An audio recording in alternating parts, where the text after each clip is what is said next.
பொசிஷன்ல இருக்க.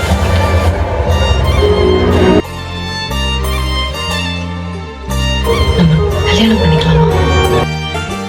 உன்னாலே என் நாளும் என் ஜீவன் வாழுதே, சொல்லாமல் உன் சுவாசம் என் மூச்சில் சேருதே.